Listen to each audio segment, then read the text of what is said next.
y muchísimas gracias a todos por estar aquí en este webinar que, bueno, pues ya nuestra mayor objetivo, el mayor objetivo de este webinar es poder proveer de algunos tips legales para la creación o incluso para la actividad y el funcionamiento del día a día de una pequeña y mediana empresa, con todo lo que esto representa desde la perspectiva legal y también un poco dar un poco de la visión que realmente cómo se vincula la parte legal con el resto de la operatividad de una empresa sin importar su tamaño, ¿no? Entonces, pues me gustaría empezar con la agenda y básicamente los puntos de este webinar, como les comenté, es poder dar estos tips legales y muy enfocados, quise hacerlo de una manera muy enfocada en la practicidad, ¿no? En no entrar muchísimo en lo teórico. A veces dicen que los abogados solemos darle muchas vueltas a las cosas o solemos ser muy referentes hacia las leyes. La idea de esto es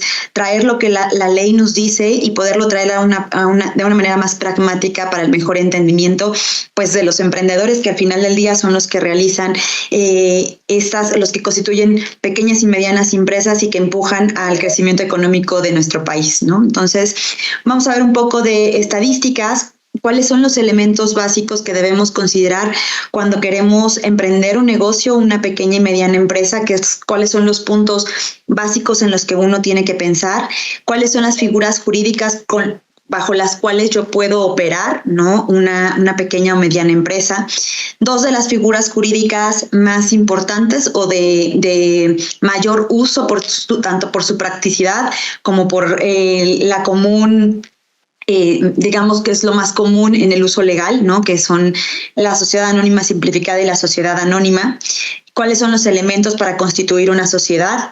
Viendo la perspectiva también de la propiedad industrial, qué es lo que tenemos que considerar, los puntos más importantes, temas también de licencias y permisos, obligaciones en materia laboral y algunos tips que consideramos importantes relativos a contratos, ¿no? Y finalmente, pues vamos a tener unos minutos para conclusiones y preguntas y respuestas. Adelante, Ariel. Y pues bueno, vale la pena empezar por qué representa una pyme, ¿no? En nuestro país. Y creo que, bueno, es muy importante ver cuáles son los números. Y nada más en nuestro país actualmente tenemos 4.1 millones de pymes. Y de este universo de pequeñas y medianas empresas que tenemos en nuestro país, pues el 31% son lideradas o dirigidas por mujeres y el otro 69% por hombres, ¿no? También es muy importante que veamos cómo esto es un empuje y económico, no nada más a nivel nacional, sino que representa mucho un empuje y una base económica para las familias en México. El 65% de estas pymes son familiares y esto también nos da un dato importante. Creo que lo vimos mucho en la pandemia, ¿no? Así como hubo cierre de muchas empresas, también hubo oportunidades y hubo creación de muchos negocios y de pequeñas y medianas empresas que se daban desde la oportunidad de nuestro hogar, en las que muchas personas desde su núcleo familiar empezaron a crear negocios de comida, servicios, que en ese momento eran necesarios, algunos de esos relacionados incluso con la propia logística, y que han representado un incremento incluso que hoy representa el 42% de nuestro Producto Interno Bruto, ¿no? Y que están generando más del 78% de empleos a nivel nacional. Esto ha tenido varias implicaciones. Creo que el crecimiento de pequeñas y medianas empresas, pues ahora ha tenido también no solamente más auge, sino que desde la perspectiva de gobierno y desde la perspectiva legal, pues está haciendo una mayor regularización de este tipo de empresas, ¿no? Con la idea también de atraer y de poder fiscalizar más de todo el tipo de empresas, incluso incluyendo a estas, ¿no? Entonces, se han creado algunos mecanismos tanto para facilitar a los emprendedores de pequeñas y medianas empresas ciertos trámites que ahorita lo vamos a ver durante el proceso de esta presentación, pero también para tener una mayor fiscalización y registro de qué actividades se están llevando a cabo dentro del país y también tener una mayor base de recaudación, ¿no? Y bueno, pasando cuáles son los elementos que tenemos que considerar. Yo la verdad nunca he sido una emprendedora, pero pues debido a mi experiencia, como escucharon, trabajé en notaría. Y en la notaría, pues mucho del trabajo que tenemos en notaría justamente es la creación de empresas, desde empresas familiares hasta constitución de empresas internacionales que vienen a crear una empresa en territorio mexicano. Y tengo mucho tacto de cuáles son las mayores preocupaciones o pensamientos de las personas que van a constituir una empresa, ¿no? Y me pregunté cuáles serían estas preguntas o estos cuestionamientos que yo tendría que decir el día que yo quiera hacer un negocio. Y como abogado creo que son 5 puntos básicos que tenemos que contestarnos. La primera es qué actividad llevaré a cabo, ¿no? ¿Qué actividad llevaré a cabo? ¿Voy a prestar un servicio? ¿Voy a vender ciertos objetos? ¿Qué objetos voy a vender? Si esta actividad que yo voy a llevar a cabo requiere o tiene una regularización especial, ¿no? Hay ciertos servicios o ciertos bienes que por este tema de regularización o de normatividad requieren un permiso específico, ¿no? O una autorización específica. Y un ejemplo claro, pues lo voy a decir como es la empresa de mensajería y paquetería. Pues una empresa de mensajería y paquetería requiere un permiso de la Secretaría de Comunicaciones y Transportes para prestar este servicio a nivel nacional, ¿no? Entonces, es muy importante que yo limite muy bien cuál es mi actividad principal. Obviamente, voy a tener una actividad principal que va a ser el núcleo de mi empresa y tendré actividades complementarias que la mayoría de las empresas tenemos como complemento o como consecuencia de mi actividad principal. Es decir, yo opero una empresa de mensajería y paquetería, pequeña, mediana o una gran empresa, pero como consecuencia de ello, evidentemente tendré requisitos como comprar bienes, arrendar bienes, y esas son actividades que complementan mi objeto, pero que no se consideran mi objeto principal, ¿no? Entonces, lo primero importante es cuál va a ser mi objeto. Hacer un listado de cuáles son las actividades y verificar si esas actividades requieren algún permiso específico, adicional a los permisos que veremos más adelante durante la presentación. ¿Por qué también es importante qué actividad voy a llevar a cabo? También por la parte fiscal, y hablando un poco también ahora del tema de si una actividad especializada, ¿no? Para efectos del REPSE, que también vamos a platicar más adelante, o incluso para temas de responsabilidad penal, ¿no? Hablando de la ley para la prevención de actividades ilícitas, o que es conocida como la ley de lavado de dinero, para identificar si estas actividades son consideradas actividades vulnerables, ¿no? Ya que pude identificar estos 2 puntos, creo que la tercera, ¿no? Es algo que haré como un emprendimiento individual o lo haré acompañado de socios, ¿no? Eso es muy importante porque esto, pues, a su vez requerirá qué tipo de documentos nos van a proteger entre los socios, qué tipo de sociedad debo o puedo constituir y cuáles son los derechos y las obligaciones que pactaremos entre los socios para la participación durante el funcionamiento de esta sociedad o de esta empresa, ¿no? La cuarta pregunta que yo me haría es, ¿cuál será mi lugar de operación? ¿No? Porque también con base en eso y con lo anterior, pues tendré que definir no solamente qué requerimientos físicos, hablando de si voy a requerir un local, si voy a requerir oficinas.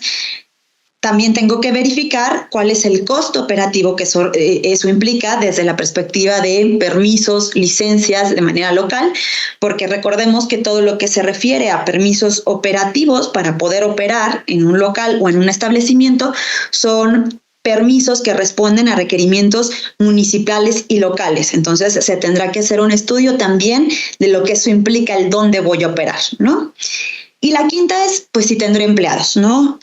Si vamos a hablar, estamos hablando únicamente de pequeñas y medianas empresas, se supondría que sí, ¿no? No hay en este caso microempresas, pero también es una pregunta importante, ¿no? A veces tenemos una empresa familiar y como tal no operan como empleados, todos estamos actuando, todos los socios vamos a ser partícipes de esta actividad económica y realmente no requiero de algunos empleados, pero si tendré empleados, pues tendré adicional requerimientos que cumplir, ¿no? Como registro en el Seguro Social, Infonavit, verificar contratos individuales de trabajo y todo lo que tenga que ver con temas de salarios y prestaciones, ¿no?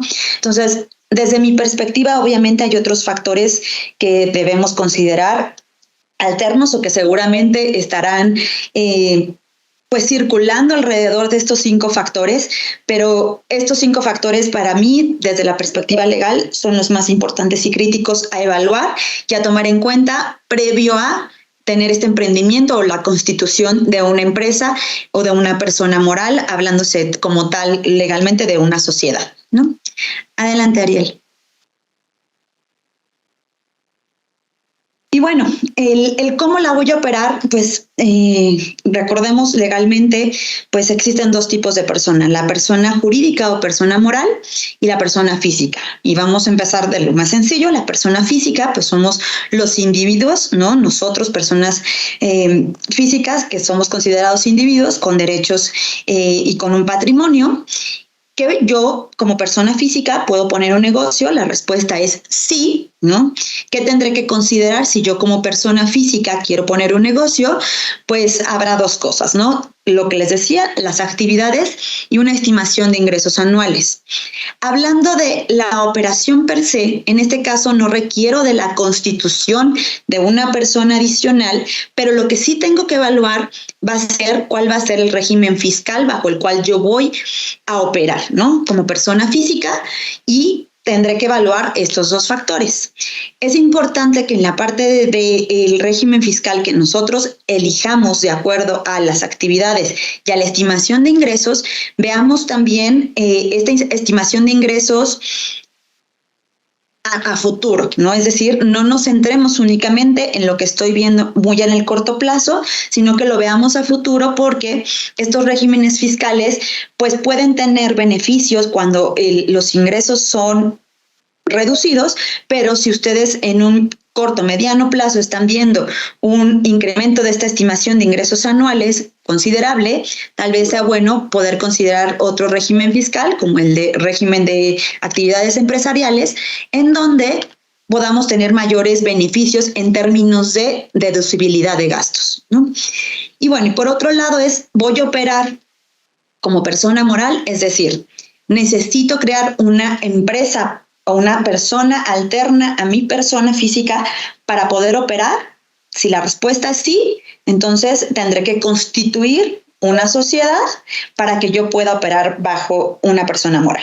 ¿Cuáles son los beneficios legales? Los beneficios legales es que se divide la responsabilidad y el patrimonio de mi persona, ¿no? Yo, Jessica, a lo mejor como Jessica Martínez tengo ciertos bienes, ciertas obligaciones, y en el momento en el que yo constituyo una persona moral, sobre todo los 2 tipos de sociedades meramente mercantiles, que es la sociedad por acciones simplificada y la sociedad anónima, estoy haciendo una separación de ese patrimonio. Es decir, si la persona moral es la que va a operar esa empresa y ella misma va a contraer obligaciones de manera propia como persona separada a mi persona física.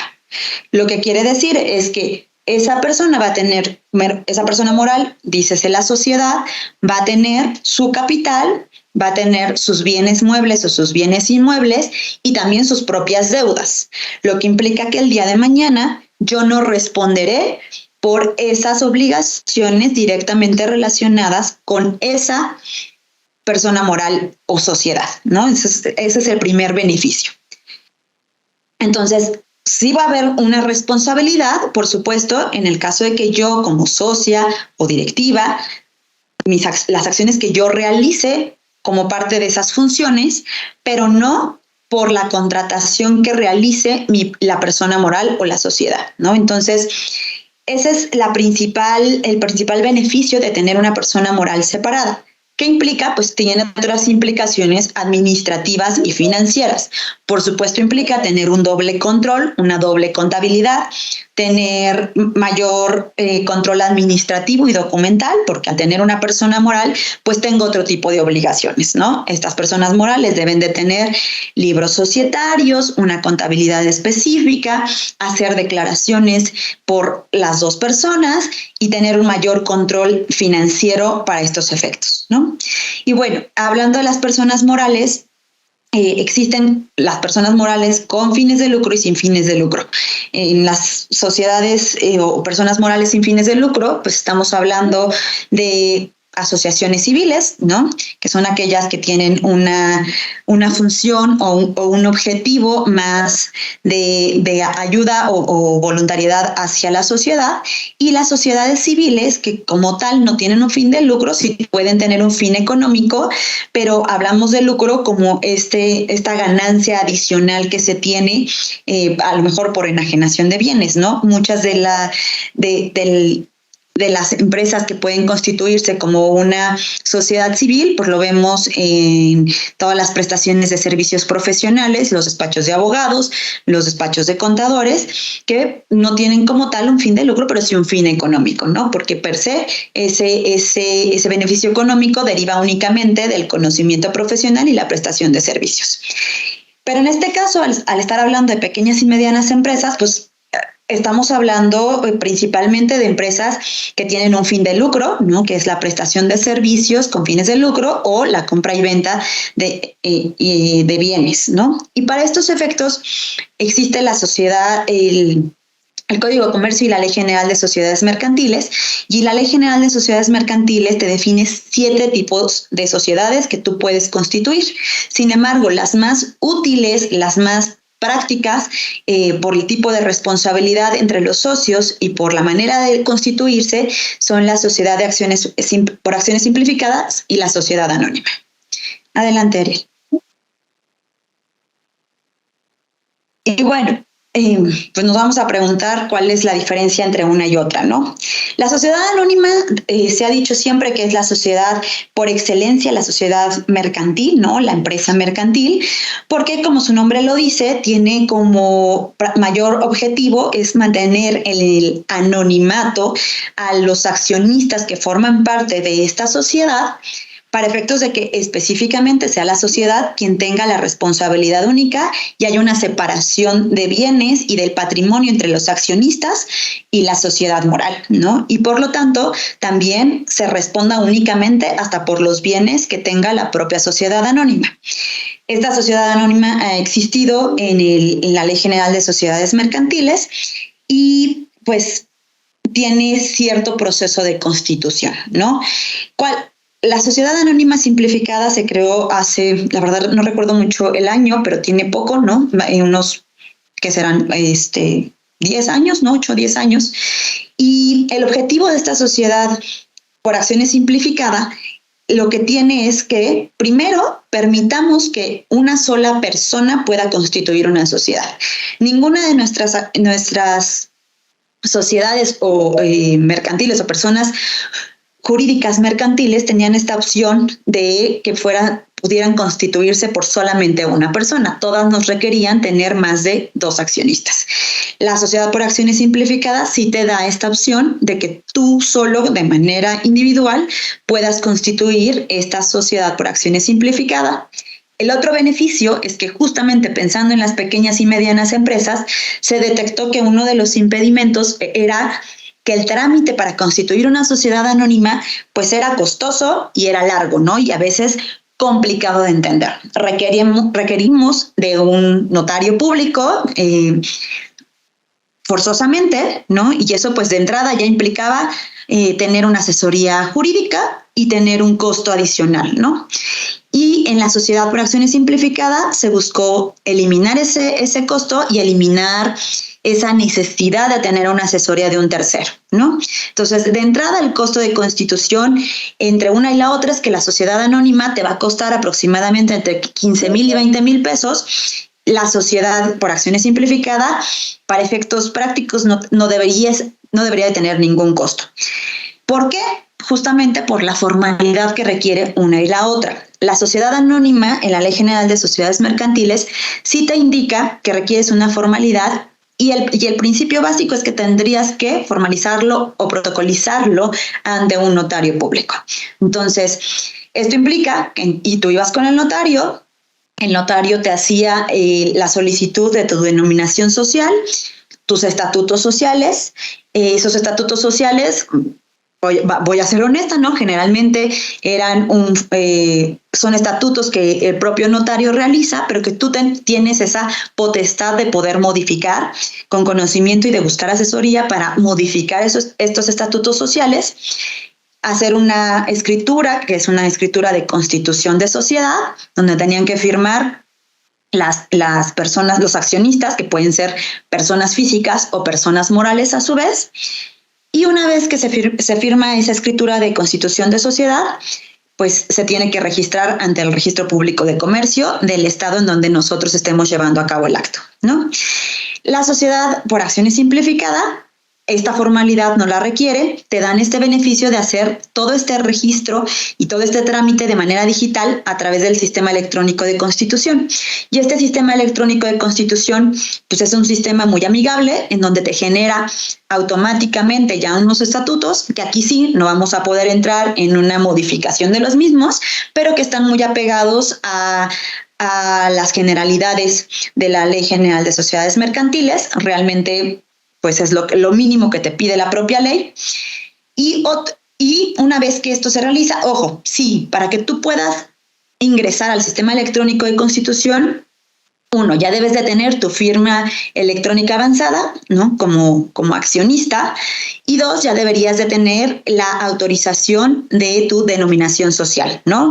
Esta autorización de denominación social también se pide en línea, no tiene un costo adicional y es un trámite que ustedes pueden hacer en línea sin ningún problema. ¿Qué es?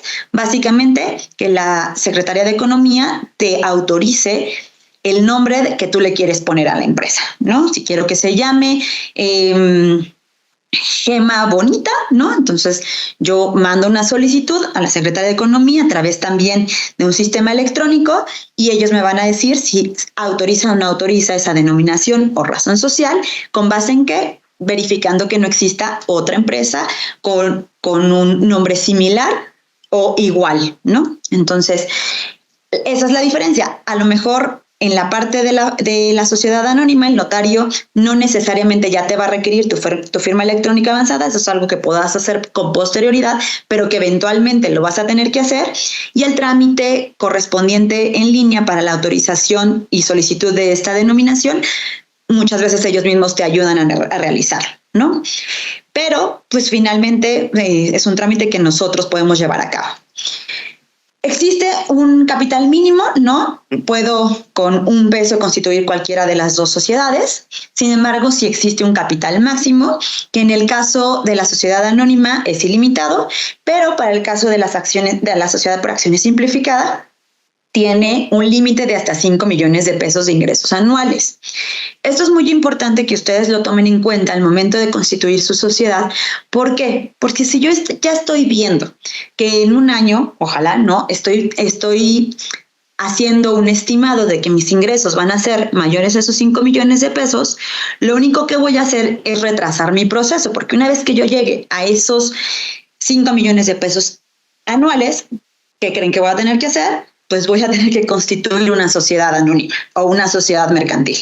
Y entonces, por lo tanto, una vez que yo pase ese límite, eventualmente tendré que hacer el trámite de la sociedad anónima y llevar a cabo todo el gasto y el trámite que les acabo de mencionar. Entonces, vale la pena también evaluar desde un inicio qué tanto me voy a ahorrar en tiempo y en dinero si me voy por la sociedad por acciones simplificada versus la sociedad anónima, si en un corto plazo voy a terminar haciéndolo en virtud de los ingresos anuales que tendré dentro de mi empresa, ¿no?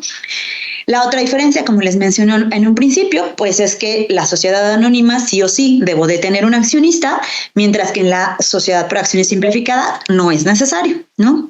También es importante que en la sociedad por acciones simplificada no puedo tener personas físicas que sean accionistas de otro tipo de sociedad. Es decir, no puedo yo, Jessica, constituir una sociedad por acciones simplificadas si yo misma soy accionista de una sociedad anónima alterna, ¿no?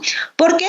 Porque esto pues implica que yo voy a tener como accionista a lo mejor un régimen fiscal distinto. Entonces, es importante que todos los accionistas que participen en una sociedad por acciones simplificadas sean personas físicas que no participen en otro tipo de sociedades, y tampoco puede haber personas morales, ¿no?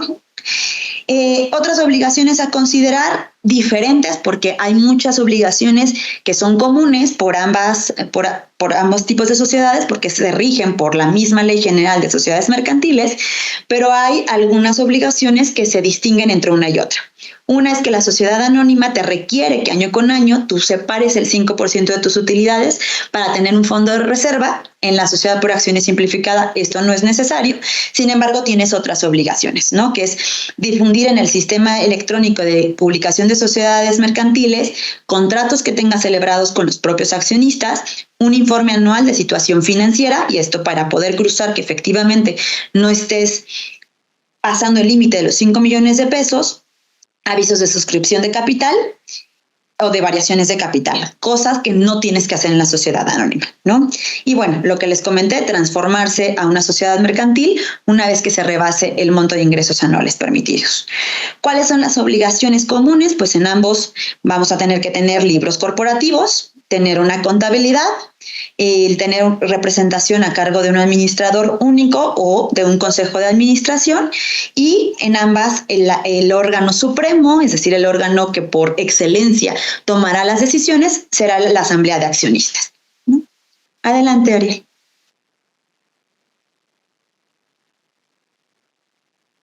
Y bueno, en ambos tipos de sociedades, pues están estos 6 elementos que incluso se identifican como elementos de la personalidad de la persona moral, y es básicamente como nuestro nombre, domicilio, quiénes somos, ¿no? Hablando de la persona moral, que va a definir quién es esa persona moral, pues son estos 6 elementos, que a su vez tienen otras implicaciones legales. Como les dije al inicio, ¿no? Lo primero es cómo quiero que se llame mi empresa, ¿no? Así como nosotros, que nuestros padres eligieron cómo nos vamos a llamar, así nosotros tenemos que decir cómo quiero que se llame mi empresa, ¿no? Y para esto debo tener una autorización de la Secretaría de Economía, y esta autorización se tarda aproximadamente 10 días hábiles. El plazo es exactamente el mismo si lo hacemos nosotros que si lo hace un notario, ¿no? Entonces, para que en eso también tengan esta tranquilidad, no tiene ningún costo. Y para que nosotros la usemos, esta autorización, tenemos 180 días, ¿no? Pasados esos 180 días, tendría que pedir, y yo no he constituido mi sociedad, tendría que pedir nuevamente un permiso. Esto no quiere decir que una vez que yo tengo el permiso de denominación social y constituyo dentro de ese plazo, tenga que estarlo renovando. No, una vez que yo lo constituyo, ya no es necesario estar renovando esta autorización de denominación social, ¿no?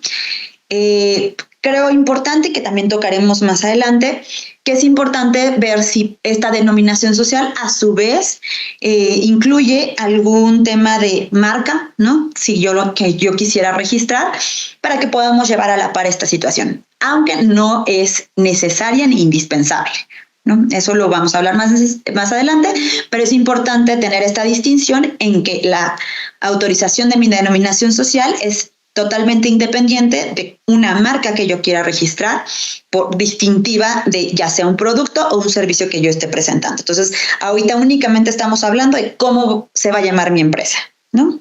Si va a ser DHL y lo que le sigue, sociedad anónima, ¿no? O le quiero poner cualquier otro nombre, independientemente de las implicaciones en términos de marca. La otra situación es el domicilio, ¿no? Y el domicilio, pues lo vamos a ver desde diferentes perspectivas. Cuando nosotros constituimos una sociedad, el documento legal, que es la constitutiva, en cualquiera del tipo de sociedad que yo vaya a constituir, pues tengo que ponerle un domicilio social.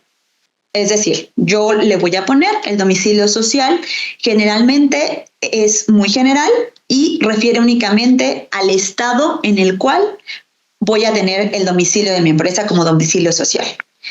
¿Cuáles son los efectos de este domicilio social, meramente social? Es decir, lo que va a venir en mi constitutiva es que esto es en donde se va a registrar, para efectos del registro público de comercio, esa sociedad, ¿no? Y bueno, si yo lo registro en el Estado de México, quiere decir que el notario o el sistema hará el registro correspondiente en el registro público de comercio del Estado de México. No tiene que ver con el domicilio fiscal ni con el domicilio habitual o de operaciones. Yo puedo tener un domicilio social en Nuevo León, pero operar en toda la República Mexicana, o operar en la Ciudad de México y tener mi corporativo allá, o tener mi domicilio fiscal en la Ciudad de México. Esto es únicamente para efectos registrales. El otro, aquí hay un pequeño error, pero bueno, es el domicilio fiscal, y el domicilio fiscal pues tendrá efectos, como su nombre lo dice, efectos meramente fiscales, ¿no? Donde se van a llevar a cabo las notificaciones fiscales, donde tiene obligación el fisco de notificarme. No obstante, puede notificarme en alguna otra sucursal que él detecte, porque como veremos más adelante, cada vez que yo tenga una sucursal, tengo que dar de alta ese establecimiento para efectos fiscales, y por lo tanto también me puede notificar en alguno de mis establecimientos comerciales. Pero también es importante saber que debemos tener un domicilio fiscal. Y el otro es el domicilio habitual, ¿no? Que es donde voy a realizar mis operaciones. Puedo tener muchos domicilios habituales, puedo tener muchas sucursales, y por lo tanto tendré tantas obligaciones diferentes conforme a ese domicilio habitual. Y nuevamente un ejemplo de DHL, pese a que tiene su matriz en la Ciudad de México, su domicilio fiscal en la Ciudad de México, pues tenemos más de 700 puntos de venta que podrían considerarse domicilios de operación o domicilios habituales, que pues implica tener cumplimiento en cada uno de esos estados para poder operar, pero también que implica que puedo ser notificado en cualquiera de esos domicilios, ¿no? Hablando de capital, el capital para efectos de la Constitución, es decir, del documento constitutivo, pues tiene efectos de cuáles van a ser los derechos y obligaciones también de los accionistas. Como por ejemplo, ¿no? Cómo nos vamos a dividir los dividendos o las utilidades que tenga la empresa, pues va a ser en proporción a lo que cada uno de nosotros como accionistas hayamos establecido en este contrato social o constitutiva que tenemos esta participación, ¿no? ¿Puedo tener un capital distinto de manera contable? La respuesta es sí, ¿no? Para efectos únicamente corporativos legales, esto lo que va a pactar es cómo va a ser la participación, los derechos y obligaciones de los accionistas, ¿ok? Y también, pues, podrá definir y delimitar la responsabilidad de la sociedad. Es importante aquí tener en cuenta, y olvidé un poco el tema, pero uno de los principales retos que tienen las pequeñas y medianas empresas justamente es el tema de el financiamiento, ¿no? Tener financiamiento. Y una de las cosas que afectan este financiamiento, pues justamente es la omisión de ciertas formalidades legales y consideraciones. Y uno de ellos, muchas veces, los bancos o las instituciones financieras pues toman en cuenta tanto el capital social que tiene la empresa en su documento constitutivo como el capital contable. Entonces también es importante que consideremos que el capital para efectos del documento constitutivo va a ser importante al momento en que nosotros querramos requerir algún crédito, ¿no? Entonces, aunque únicamente pueda tener efectos para el tema de las participaciones, también puede tener una afectación en cómo se nos percibe como una fluidez financiera, independientemente de los resultados o del capital o del flujo que tengamos nosotros contablemente o en nuestros libros financieros, ¿no? Otro de los temas importantes es el objeto social. El objeto social, como les dije en un inicio, pues es importante para efectos fiscales porque va a definir qué régimen fiscal es aplicable, qué deducciones puedo hacer válidas ligadas al objeto que yo tenga. El otro va a ser las corporativas, ¿no? Es decir, con base en lo que yo establezca en mi escritura constitutiva como mi objeto social, también va a dar facultades a que mis administradores puedan actuar ligados únicamente y apegados únicamente a ese objeto social. Es decir, mis administradores no pueden exceder sus facultades a algo que la propia empresa no tenga como objeto, ¿no? También es importante para efectos de la posibilidad de inversión extranjera. Recordemos que en México tenemos algunas actividades que son exclusivas para mexicanos, y estas actividades que son exclusivas para mexicanos, pues nos limitaría el poder tener una inversión extranjera, ¿no? Y un ejemplo es el transporte de carga, ¿no? El transporte de carga solo puede ser realizado por mexicanos o empresas 100% con capital mexicano, lo que implicaría que yo no podría tener capital extranjero, ¿no? Entonces es importante también que se revise ese objeto social para verificar si voy a tener limitantes para en el futuro tener inversión extranjera. Y también esto pues va a ir muy de la mano de qué licencias, qué permisos y si constituye una actividad vulnerable o no, que represente obligaciones legales adicionales al día a día de cualquier otra empresa, ¿no? Parte de lo que va a venir en sus estatutos y que ustedes ven le llaman una cláusula de admisión o de exclusión de extranjeros. Básicamente es, yo como empresa quiero y puedo tener inversión extranjera. Si la respuesta es sí, la escritura tendrá una cláusula en donde se admitirá extranjeros en el presente o en el futuro, y se delimita que esa inversión extranjera se tendrá por mexicana toda vez que se está constituyendo dentro de territorio mexicano, ¿no? O podemos poner una cláusula de exclusión de extranjeros en donde desde la misma constitutiva o ya sé que no puedo por el objeto de mi empresa, o realmente no estoy interesado en tener inversión extranjera ni presente de manera futura, y por lo tanto, pues voy a establecer en mi constitutiva que no es necesario ni lo deseo. Mi recomendación es, aunque no tengan inversión extranjera y si su objeto social lo permite, déjenlo abierto, ¿no? Para posible inversión extranjera futura, ¿no? Y obvio, lo que sí es que una vez que nosotros tengamos inversión extranjera, también va a tener implicaciones legales, como hacer un registro en el Registro Nacional de Inversión Extranjera del capital extranjero que está participando en mi sociedad, y esto también va a tener implicaciones de obligaciones futuras como una renovación anual, ¿no? Y bueno, hablando de la duración, pues actualmente ya no existe un límite en la duración de una sociedad, por lo que podemos ponerla indefinida, y esto es la recomendación general. ¿Por qué? Porque finalmente una vez que yo quiera liquidar o tenga algunas causales de liquidación o de disolución de mi sociedad, no es que por ponerle un plazo a la duración de mi empresa me voy a evadir este trámite. Realmente lo tengo que realizar, ¿no? Entonces, la sugerencia es que tengan una duración indefinida. Adelante, Ariel. Y bueno, hablando de propiedad intelectual, pues básicamente aquí les puse algo que la titular de la Unidad de Desarrollo Productivo menciona, y es que seamos conscientes de que proteger la propiedad intelectual realmente incrementa la productividad de nuestras empresas, ¿no? Muchas veces no le damos importancia y tenemos grandes ejemplos de gente, pues el propio iPhone, ¿no? Que empezó en un garage y que después pues ha sido un gran invento que imagínense que no hubiese sido registrado desde su inicio. Entonces, darle la importancia de lo que estamos realizando y que realmente, pues eso también significa parte de nuestro patrimonio. Si yo estoy creando un nuevo producto, si yo estoy creando una nueva metodología, si yo tengo una nueva marca que por sus colores, por su distinción, por su atractividad puede representar algo, eso también tiene un valor económico y forma parte de mi patrimonio. Entonces, es importante que le demos este debido seguimiento a qué tengo dentro de mi propiedad industrial o intelectual, ¿no? Adelante, Ariel. Y pues hablando del tema básico, pues vamos a hablar de lo que es más común, que es la marca, ¿no? ¿Qué marca quiero hacer? ¿No? DHL, pues aquí lo ven, ¿no? Ya conocemos el logo, y tiene rojo, amarillo, y es algo que distingue mi servicio, que distingue mi marca, y que muchas veces tenemos que darles importancia. Voy a crear un producto que realmente quiero que sea identificable en el mercado.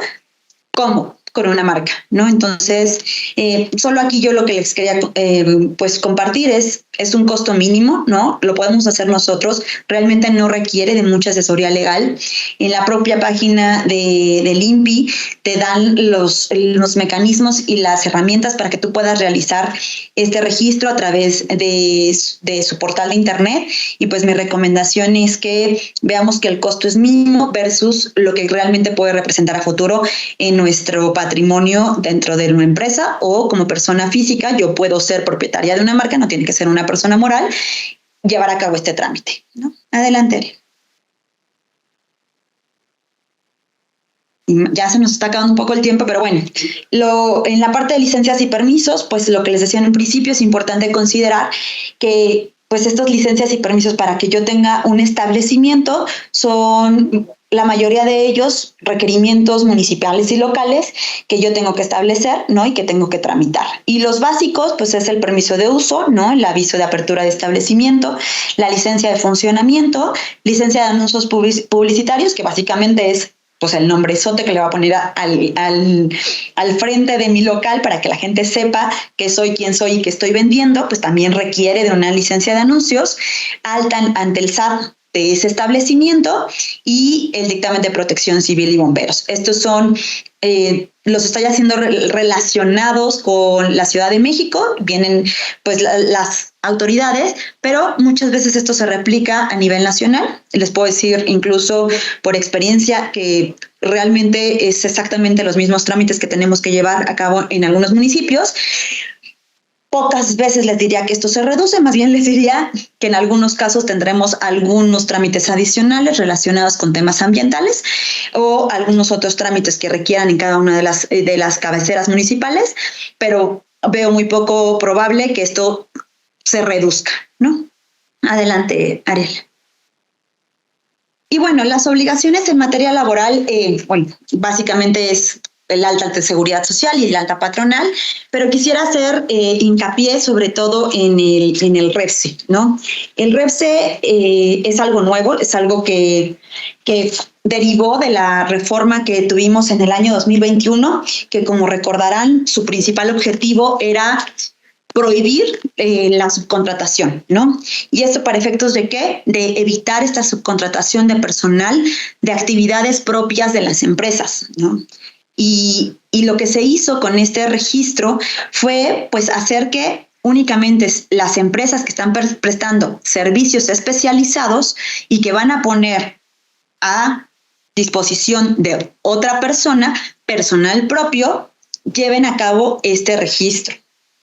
Y este registro, por lo tanto, es importante que nosotros, en esta descripción de qué actividades voy a llevar a cabo, si yo voy a llevar a cabo actividades en establecimientos de mis clientes, si yo voy a proveer mi personal en establecimientos de mis clientes, ¿cómo qué? A lo mejor servicios de limpieza, servicios de seguridad, servicios de obra, también algunos servicios relacionados con seguridad de la información, ¿no? Entonces, si yo voy a prestar estos servicios especializados y sé que voy a proveer de personal a terceros, es un requisito indispensable hoy en día y desde el 2021 tener este registro, ¿no? Incluso lo van a ver, ¿no? Sus propios clientes les van a requerir este registro y pues para tener mayor productividad, hoy en día es muy importante estar en cumplimiento, ¿no?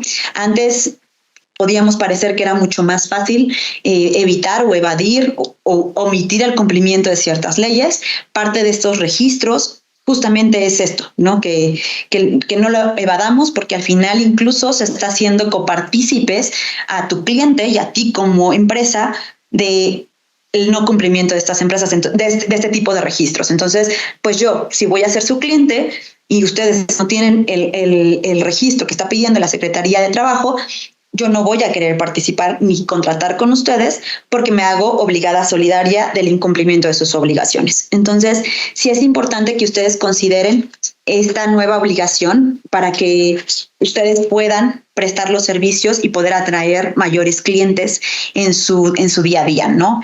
Y bueno, el objetivo del REVSE justamente era la prohibición de la subcontratación, que podamos, sí, entonces, prohíbo la subcontratación de los servicios generales, pero lo permito para los servicios especializados. Tengo un registro, ¿no?, de los prestadores de servicios especializados, yo como autoridad. Es importante formalizar la subcontratación y delimitar las responsabilidades y a su vez también decir, ojo, tu cliente, si tú contratas a una empresa y no estás acreditando que esa empresa está haciendo cumplimiento de esta obligación, por lo tanto tú también eres un responsable solidario. Esto también implica algunas otras obligaciones administrativas y legales, como presentación de informes y, por supuesto, la forma en la que nos fiscaliza la autoridad, pues es a través de que este registro va a estar revisando que estemos dando cumplimiento al 100% en las obligaciones de tipo de seguridad social y de Infonavit, ¿no? Adelante, Ariel. Y bueno, por último y no menos importante, creo que el tema de los contratos, ¿no? A veces creemos que porque somos una empresa pequeña o no tenemos un gran corporativo, esto no es importante. Yo les diría que es algo de lo más importante para poder tener un buen funcionamiento de mi empresa y un buen futuro de mi empresa, ¿no? Y pues básicamente es tener un control y saber que debo de tener contratos que me protejan, ¿no? Y que también le den seguridad a los terceros con los que estoy contratando, pero hablando de pequeñas y medianas empresas, pues cuáles son los principales puntos que yo les diría hay que tener cuidado, ¿no? El primero, pues a lo mejor el contrato de arrendamiento, el más básico es dónde voy a operar, ¿no? Y ahí lo importante es, pues desde que busquemos el espacio en donde vamos a estar operando, ver que tenga el uso de suelo para la actividad que yo voy a requerir. No compremos esta responsabilidad de que en el futuro yo tenga que tener ese uso de suelo. Una cosa es el tener el permiso de funcionamiento, pero eso va a ir muy de la mano del permiso de suelo. Entonces, una de las recomendaciones que yo les doy es ya tengan, o cuando ustedes vayan a arrendar o comprar un inmueble, pues ya tengan que ese inmueble ya tenga ese uso de suelo permitido, ¿no? El otro es la vigencia. ¿Qué tanto tiempo voy a querer obligarme? Generalmente los contratos son por un mínimo de un año, ¿no? Si ustedes no tienen una seguridad o un plan específico de sus actividades a largo plazo, pues les diría váyanse año con año. Si ustedes ya tienen un plan a largo plazo, que tienen la seguridad y la certeza que va a tener un crecimiento, pues a lo mejor les convenga pensar en un contrato de arrendamiento con mayor plazo que les permita reducir los incrementos de renta de manera anual y puedan tener una mejor negociación con su arrendador, ¿no? También piensen en la terminación anticipada, que pueda tener un derecho de terminación anticipada para prevenir cualquier riesgo en el caso de que en algún momento sea necesario dar por terminado ese contrato. Creo que algo importante en todo tipo de empresas, pero sobre todo en empresas pequeñas y medianas, es pensar en la liquidez, ¿no? Todo es con qué voy a operar, con qué voy a seguir operando. Entonces, hablando del contrato de arrendamiento, pensemos en qué tipo de garantía me conviene otorgar. Me conviene otorgar una fianza, que a lo mejor no me va a quitar toda la liquidez de manera inmediata, o depósitos en garantía, que eso sí va a representar que voy a tener que dar cash y entonces me va a reducir esta capacidad económica inmediata. Eso es algo en lo que yo les recomiendo piensen desde un inicio. Y básicamente eso, ¿no? Tener una buena administración de este contrato de arrendamiento, también respecto de las obligaciones de mantenimiento de ese inmueble, que hay algunas obligaciones que deberán recaer en el arrendador y otras tantas como las del uso común del interior del inmueble que deberán recaer en nosotros como arrendatarios o los que estamos utilizando este inmueble. Otro tema importante, pues obviamente vamos a pensar en mi cliente, ¿no? ¿Qué servicio voy a prestar? Otra vez, me voy a regresar a eso. ¿Por qué? Porque también hablando de la Ley Federal de Protección al Consumidor, es importante que haya algunos servicios que requieren sí o sí un contrato de adhesión, ¿no? ¿Qué es un contrato de adhesión? Un contrato en donde ustedes establecen sus cláusulas de prestación de servicio y que debe de ser registrado ante Profeco.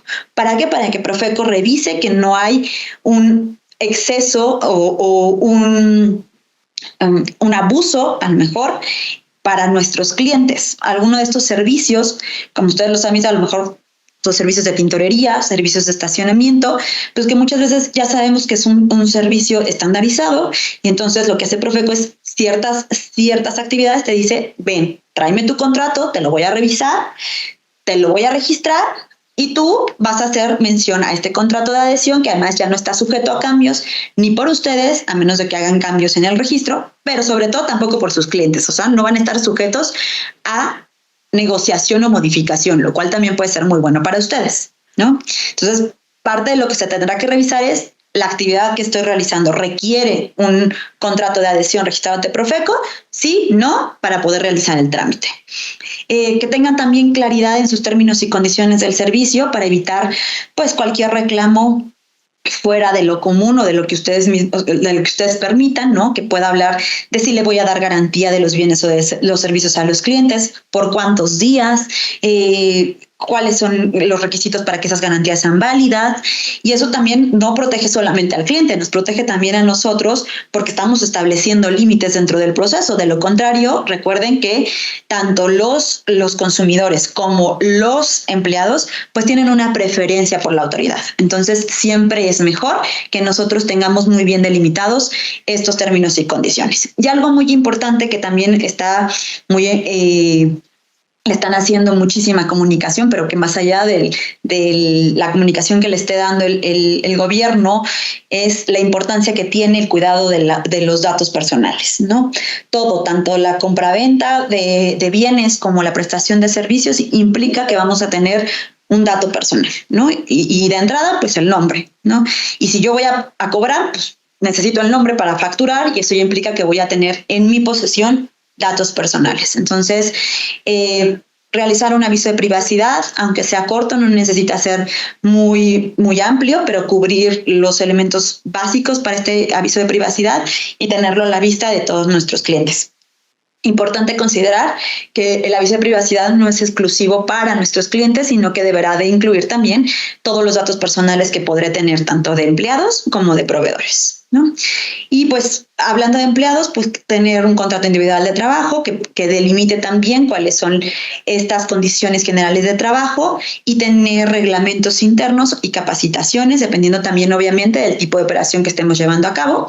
Y hablando de proveedores, pues tener muy claro cuáles van a ser mis proveedores críticos, ¿no? Con los cuales yo no podré vivir, porque forman parte de mi día a día de la operación, y con base a eso también establecer las obligaciones y los requerimientos que yo tengo hacia mis proveedores y que generalmente se me replican a mí, ¿no? Entonces, tener penalizaciones, garantías, ¿no? Si a mí me están pidiendo mis clientes garantías por el servicio que estoy prestando, pues replicar esas garantías para nuestros proveedores, e igualmente tener el mismo cuidado para el cumplimiento de que nuestros proveedores tengan de permisos y licencias, e incluso del propio REPSE, ¿no?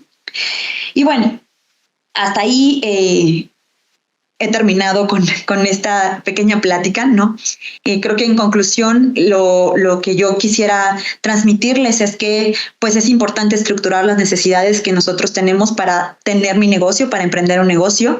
Siempre pensar no nada más en este sueño inmediato o en este requerimiento inmediato, sino irnos siempre a mediano y a largo plazo para poder tener ahorros en esa misma proporción de tiempo, y no pensar solamente en lo inmediato, porque entonces a la larga voy a tener que llevar a cabo otros trámites adicionales. Entiendo que las pequeñas empresas, a veces tener una asesoría legal implica un costo adicional. Yo les diría, traten siempre de tener pues un abogado que los pueda por lo menos asesorar, y si no es así, pues buscar esta información. Creo que ahorita lo que yo les di de información les da una idea general de dónde tener los principales cuidados. Y por último, pues que recordemos que los aspectos legales no son independientes, ¿no? Van de la mano totalmente de todos los aspectos financieros y operativos y del día a día de mi empresa. Y pues hasta ahí. Esto de mi parte, espero que sea información útil para ustedes, y creo que vamos a pasar a la parte de preguntas y respuestas. Muchas gracias, Jessy, por toda la información. Creo que la verdad de mucho valor. Los que no han puesto su pregunta y tengan alguna pregunta, está ahí el cuadrito de Q&A y ahí las pueden poner y las vamos a ir leyendo las que nos alcance el tiempo. Por acá tengo la primera pregunta, que es: ¿hay alguna diferencia entre la FIEL y la firma que se requiere para activar una sociedad? No, es la misma. La FIEL es la que te van a dar a ti como en el SAT, y esa es la misma que te sirve para poder constituir una sociedad. Es la misma firma. Siempre que sea la que te da la autoridad fiscal, es decir, el SAT, porque ya existen algunas firmas avanzadas, firmas electrónicas avanzadas, que te dan para otros efectos como firma de contratos y otros efectos, pero yo estoy hablando de la firma que te entrega el SAT, que básicamente es tu PNG, ¿no? Y un archivo XML. Ok. Perfecto. Veo que hay unas personas que tienen la manita levantada. Si pueden, por favor, poner su pregunta en el cuadro de Q&A que les debe de aparecer ahí arriba, que tiene 2 globitos y un signo de interrogación, y ahí es de donde las estamos leyendo, por favor. Por acá, bueno, hay otra pregunta que nos dice: ¿qué debería hacer si busco formalizar un negocio que ha estado en la informalidad? Bueno, vamos a partir, creo que lo primero es el tamaño de tu negocio, ¿no? Lo mismo, te diría, vámonos al slide 1, ¿no? Que es pensar en estos 5. Tú ya no tienes que pensar en qué vas a hacer, tú ya tienes bien delimitado cuál es el objeto y tú ya sabes cuáles son tus ingresos, o sea, ya no tienes que hacer un estimado. Con base en eso, me imagino que la irregularidad te refieres a términos fiscales, ¿no? Porque recordemos que no necesitas constituir una sociedad. Yo te diría ver con base en tu actividad y tus ingresos anuales que ya has tenido, buscar a un contador para que te pueda decir cuál es el régimen fiscal que mejor te conviene, ¿no? Si realmente no has tenido hasta el momento algún requerimiento, te recomendaría que pues, pudieras buscar hacerlo como una empresa nueva, dependiendo del plazo que lleves, ¿no? Si llevas meses, pues a lo mejor puedes empezar desde cero. Si llevas años, ver cuáles son los riesgos que vas a tener, ya sea, a lo mejor tienes algunos riesgos fiscales porque si tienes empleados y entonces vas a tener que hacer una regularización hacia atrás y eso implica pues que vas a tener que pagar algunos pues gastos y actualización de impuestos, pero va a ser 100% en la parte contable. Ahora, por otro tipo de regularización, no sé si te refieres a que quieras celebrar contratos o formalizar contratos de algunas actividades que ya tengas, puedes empezar a hacer un listado de todas las actividades que tienes con tus proveedores, como lo presenté al final, ¿no? Si tienes arrendamientos que no has celebrado, buscar la manera de tener un contrato celebrado de arrendamiento, cuántos empleados tienes, cuántos proveedores tienes, cuáles son tus clientes. Hay algunos de estos factores que no necesariamente te representan un riesgo alto. Entonces, por ejemplo, hablando de clientes, pues si lo que tú estás haciendo es una compra-venta de bienes por internet a lo mejor, y ahí mismo estás estableciendo cuáles son las garantías o los términos de devolución, pues te diría no es necesario que tengas un contrato per se, ¿no? Pero depende mucho de la actividad que tú estés llevando a cabo. Entonces, mi primera recomendación es haz un inventario de lo que estás haciendo y qué relaciones tienes tanto con clientes, proveedores y empleados. Perfecto, muchísimas gracias por la respuesta tan completa que nos diste. Bueno, se nos acaba el tiempo, pero a todos los que se hayan quedado como con alguna duda, ya no nos da tiempo de resolver más preguntas. Los invitamos a que nos escriban, ya sea a través de nuestras redes sociales o al correo abretucuenta@dhl.com y ahí podemos estarles apoyando. Muchas gracias, Jessy, por el tiempo, por la información tan valiosa que nos llevamos y muchas gracias a todos por conectarse a escuchar el tema del día de hoy y nos estaremos viendo en nuestro siguiente webinar. Que tengan linda tarde a todos. Gracias a todos. Hasta luego.